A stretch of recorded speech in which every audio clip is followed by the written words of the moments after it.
What's good, Fight family? Welcome back to the channel. So I just woke up after watching last night's card.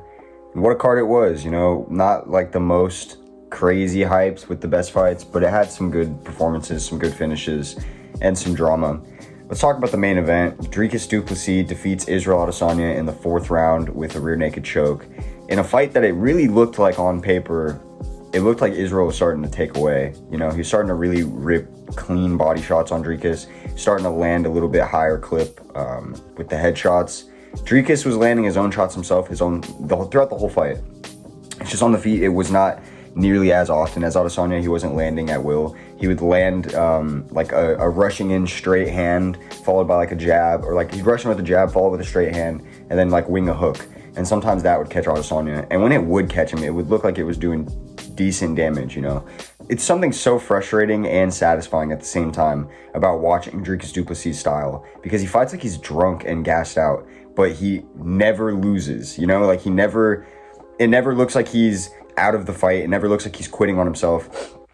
Even when it looks like he's gassing out, he just finds a way to pull through and like keep fighting. It's so trippy how it works. And even with his grappling exchanges, dude, like I feel like Adesanya was doing the best out of anybody that's fought Dricus to defend those awkward takedown attempts where he'll kind of just fall into attempts and then hold all of his weight there. Like, it's crazy as fuck to me that I don't know, that Dricus can just continue to do that. But honestly, I respect it as a fan of the sport, as a fan of fighters in general. I'm a big Israel Adesanya fan. I'm sure a lot of you that watch my channel know that, but it doesn't change that, you know, I'm always going to be able to appreciate when we can have a fighter like Dricus come out and finish somebody like Adesanya. That's crazy. Even with all of the animosity in the fight world around this fight, because you already know that the Adesanya meat writers are going to come out the woodworks and be hating on him like crazy now. Like, his legacy's probably destroyed to a lot of the eyes of the mainstream fans. But either way, hell of a fight. You know, I think Israel Adesanya handled his loss well. I thought he might retire, but it seems like he's not going to. If he doesn't, I would want to see him fight the loser of Khamzat versus Robert Whittaker. I think that'd be a great fight. And as for Dricus, I want to see him rematch Sean, because I felt like Sean won the first fight. I'm not mad at that. But after watching that, I want to see him take on Khamzat Chimaev, dude. I want to see Khamzat beat Rob now, even though I don't think it'll happen. And I want Khamzat's undefeated record to be put on the line against Dricus. That is the guy that at champion I'd want to see fight Khamzat. When Israel Adesanya was champion for years, I wanted to see the Khamzat fight just because, you know, champ versus the undefeated guy. But I also was not nearly as excited as I would be for a Dricus fight, because Dricus has takedown defense. He has grappling. He's a big heavyset guy. Adesanya is skinny with no grappling experience. He only has what he's accrued from fighting. And that just always kind of was a turnoff in my mind. I always felt like if Khamzat got a hold of Israel Adesanya, it would be wraps. Not because Izzy has, you know, no chance in that, but I've wrestled my whole life. I've grappled my whole life. I know the difference it makes when you have that in your back pocket. And I think that somebody that has that ragdolls somebody like Adesanya who doesn't. I mean, look at what Dricus was able to do with his grappling. And his grappling isn't even elite like that, in my opinion. But yeah, that's what I want to see them take on next. Let's talk about the co-main event. My fucking guy, Steve Urseg, got absolutely obliterated by Kai. Kai Kara-France has 13 first-round finishes, bro, at flyweight. Like, that is ridiculous. No 125er should be putting hands on people like that. But I respect it. I fuck with it, honestly. Kai Kara-France, I felt like he was robbed against Amir Albazi in his last fight ever, last year or 2 years ago, whenever it was now. He was robbed in that fight. That was a main event win that he should have had that would have led him to a title shot, or at least title contention right there. And he was robbed, and now he had to go back and fight Steve Urseg, who for whatever reason isn't even in the top 5 rankings, which is also ridiculous, bro. He went to a split decision with the current champion. He looked the best out of anybody that's fought Pantoja, and they'd give him ranking number 7. And before that, it was like 9. Just disrespectful as hell. But Steve Urseg, you know, he looked good. Technically, he was getting out of the way of a lot of things Kai was doing with just his footwork and like slight head movement. But Kai is really good at setting up that he like comes in with, what was it? He comes in with like a straight hand, and then he like changes his levels, and he comes up, he swims up with a hook. And it's like he sets the straight hand up to get you moving back out of range as far as possible, so then he can come in and hit you with the swim hook. It was a beautiful shot. I've seen him hit a couple of people with that shot. Overall, upsetting as fuck to watch Steve Urseg lose, because that's my guy. I thought he won his fight as well against Pantoja, so I felt like Steve was the true champion, and low-key Kai just smoked him, so give Kai a good fight next. We all know he beat Amir Albazi. We don't need to see some cuckery. Just give him a good fight. I don't even care if he gets the title shot. I think Pantoja will probably win that, because the dude just, I don't know, you have to have fucking hands of steel or something to get rid of Pantoja, because that man he has plot armor, bro. He's just too good. Then we move down, feature fight of the night. The fight I was the most hyped about on the entire card. I'll put a little clip in right here of my live reaction to the Dan Hooker fight. Did not do enough to win that fight. It's a split. It's gotta be Dan. Dan! Let's go! Let's fucking go! 3-0 on the main card, baby. Fucking Dan Hooker's back in the top 5. Let's fucking go! I had money on Dan. Dan was my big underdog of the card. In my prediction video, I said he would win 2 rounds to 1. It's exactly how it went down. I said he would drop Gamrot. I predicted that fight to a T. And I'm so happy that Dan Hooker is back in the top 5, because we have so many more exciting matchups in the top 5 now. That it's not Mateus Gamrot in there. It's fucking Dan Hooker. Dan Hooker, Justin Gaethje. Dan Hooker, Charles Oliveira. Dan Hooker, Dustin Poirier rematch. Bro, like, Dan Hooker, Arman Tsarukyan. It doesn't matter who you put him up against. It's going to be an exciting fight. With Mateus, it was going to be a fucking wrestling match. And like I said, I'm a wrestler at heart. But I don't even want to see that goofy-ass shit. So shout out Dan Hooker. You're the fucking GOAT, man. I fucking love Dan Hooker. Yeah, nah. I rock heavy with Dan Hooker. Dan Hooker gang all the way. Jairzinho Rozenstruik versus Tai Tuivasa was also on the main card. That fight just didn't really deliver too well. I'm not going to lie to you. Tai Tuivasa was just a step behind the entire time. Jairzinho literally beat Tai better than somebody like Cyril Gane beat Tai, because even Cyril Gane got tagged up, and had to make it like a closer fight than it needed to be. Jairzinho, on the other hand, just used his footwork and used his striking to stay out of the range of Tai's heavy strikes. He was pretty much always on the back foot, just landing at will, and somehow one judge gave Tai Tuivasa all 3 rounds when he lost all 3 rounds. So that guy needs to be investigated, and everyone he's ever been associated with in a position of power needs to be investigated, because that's actually ridiculous. The fact that more people aren't using their brains and realizing that was a paid off scorecard. Like, what? He for sure wrote those scores. Like, he knew his scores beforehand. He didn't watch the fight.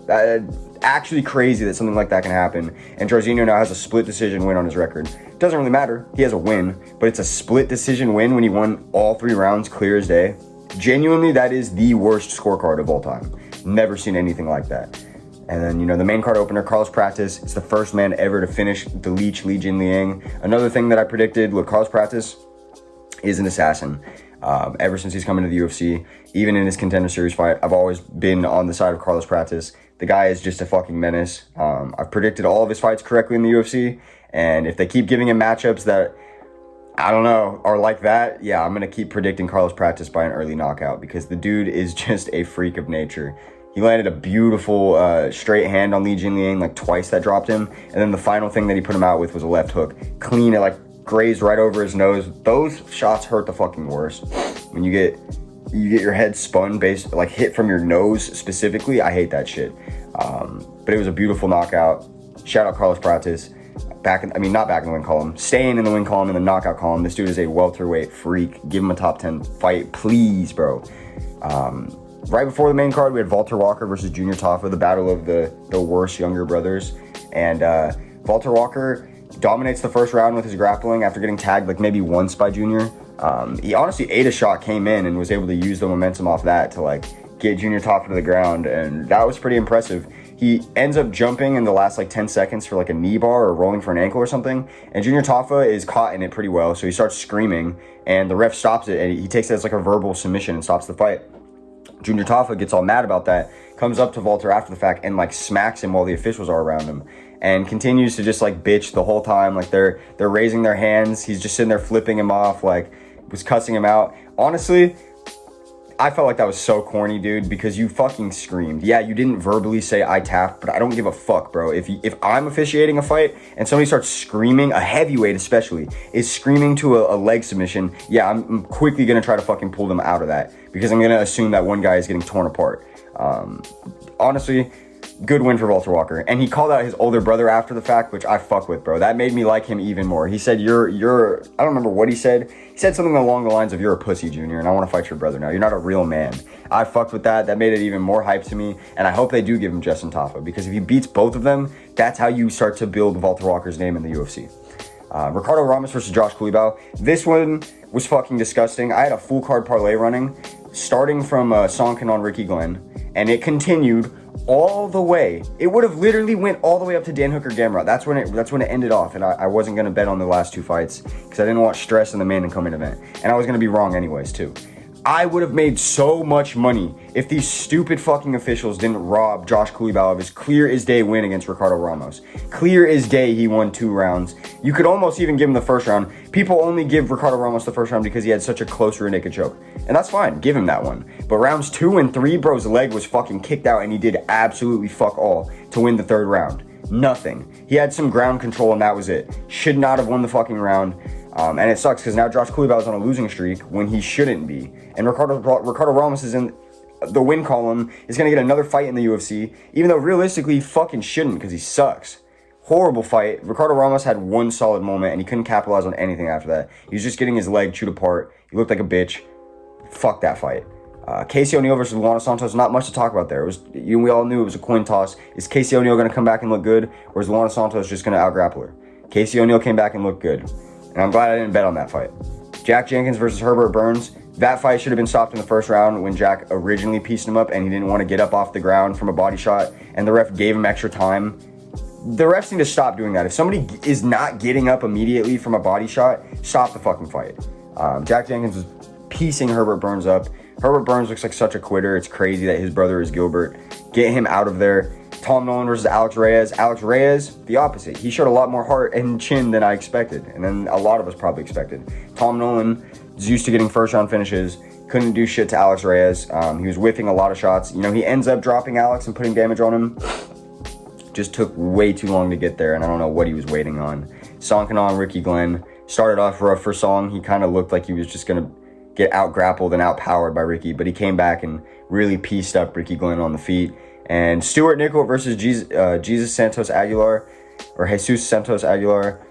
Stuart Nickel was dominating in the wrestling at first. It was clear as day who was better there. And then he fucks up, tries to jump on Jesus's back, slips off the top, and immediately after he slips off, Jesus sets up a guillotine and jumps it and chokes out Stuart Nickel.